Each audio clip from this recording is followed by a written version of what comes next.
Ag Tire Talks Driving Yield Through Tire Technology podcast is sponsored by Michelin Agriculture. Farm Forward, the impact of advanced tire tech. James Session with Ag Tire Talk here. I'm with Greg Gilland, Vice President Agriculture for Maxam Tire International. Welcome to Driving Yield Through Tire Technology podcast. Good morning, James. How are you, sir? Good, good. You know, we always do a little bit of preliminary chat. You talked about, or you showed me, and then we had a little bit of discussion on the MS971R TracXtra. I got excited about it. Really cool, brand new offering. So, first, let's just talk about a high level. In my mind, it's a multi-purpose tread, right? It's a little bit more oriented towards really more of a livestock application, not just pure ag. Let's start from a high level. Why'd you build this thing, right? Well, James, great question. And yeah, we got to showcase this about 2 weeks ago at Louisville at our national launch at the Farm Machinery Show. Yeah. And this is an exciting new product in the Maxam portfolio. The purpose of the tire is exactly what you said. It's a multi-surface, you could argue hard surface application tire with enough traction to do the ag work, but really designed for those tractors that are, you could define it as agro-industrial. Agro-industrial. Yes. I tend to group those into the tractors that aren't necessarily doing daily ag work, but are doing ag-related work.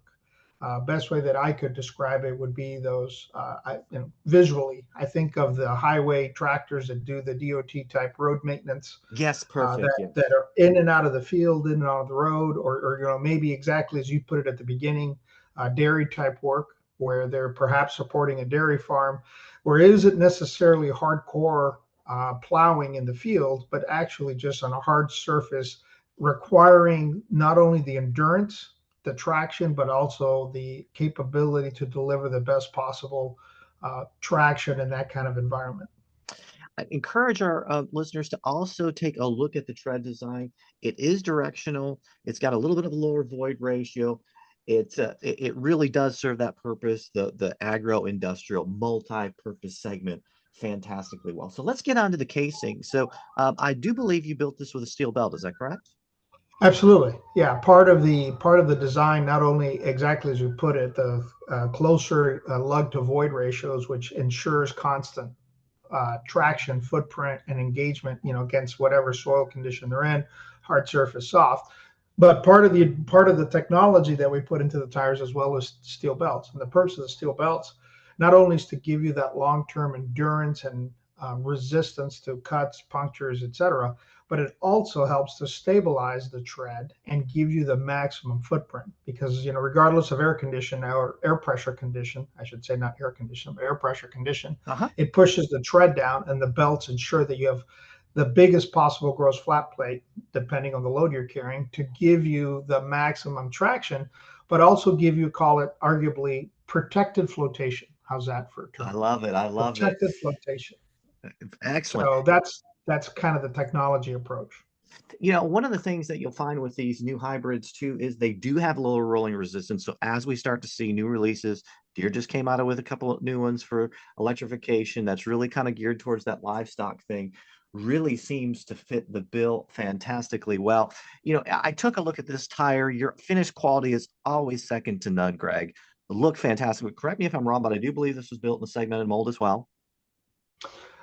Say that again, that last question. I do believe this was built in a segmented mold as well. Yes, it is. Absolutely. Yes, it is definitely a segmented mold, which goes back to the article that we just released a couple of weeks ago related to technology. And as we discussed in that article, the higher tech products are requiring a segmented mold because we're asking so much more of the tire that a clamshell mold, it's not that it's not capable of doing it, it's just you're going to get a complete better product finish, endurance, and reliability using the segmented mold.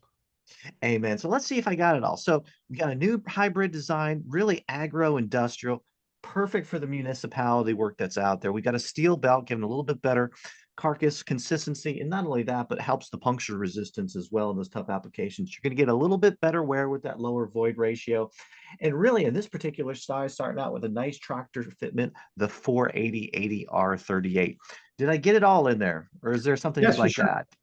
No, absolutely. And the reason we picked that particular size as the launch size is that tends to be the highest demand size tire for the horsepower applications that are doing that kind of either Yes. multi-purpose work or the dairy work. So you're looking at tractors anywhere from 100 to 200 horsepower in terms of power range. That's kind of that platform that's out there in the market doing what it's doing. And this tread design also gives us the opportunity to develop additional sizes. And there will be more sizes in the family of the TracXtra that's coming.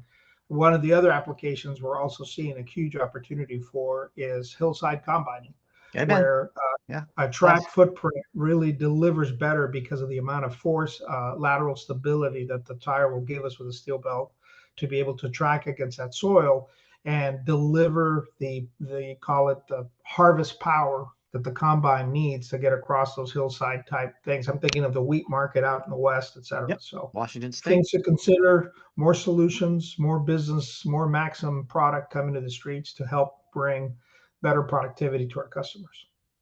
And that's a wrap. Thank you.